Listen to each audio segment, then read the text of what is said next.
Okay, let's talk about what's included in the kit by default really quick. This will be for the version 4 kit, and this should be in the product page for that. But a few upgrades is this new bar switch. That will be included. This is a lot better for those of you that want to just use the switch without having to look at it. Everything is easily distinguishable from the other buttons. It also has a M8 threaded hole. If you want to bolt a mirror into there, you could just buy some off of Amazon, or I'll eventually have some on my website as well.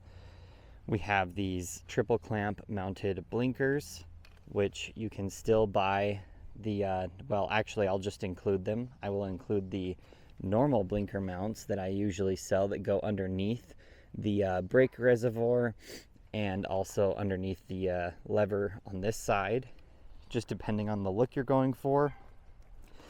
These headlight mounts, these TKO clamps, are not included by default, but you can flip this mount that does come with the headlight around a bunch of different ways.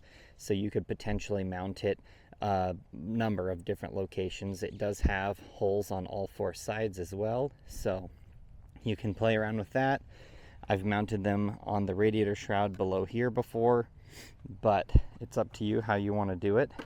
So that's what those are. And then obviously the tail light that I normally sell with the kit is included. The plate light is an add-on, and then also the plate mount will be an add-on.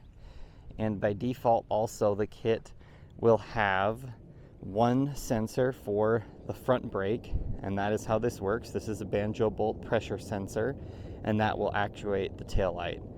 So if you want to have dual handbrakes, if it's a bike with dual handbrakes, you can add that option like on the Stark, or you can also get one for the rear brake right there. So just kind of up to you what you want to do with your kit. Horn is also included by default. You can bolt it here, you can bolt it up off of this bolt and bend it down into the wiring. There's a bunch of different options, but that is the basic kit of what is included. All of the other things you see in the add-ons page are extras. I can do the fork tube blinkers or a bunch of different things, so go ahead and check it out.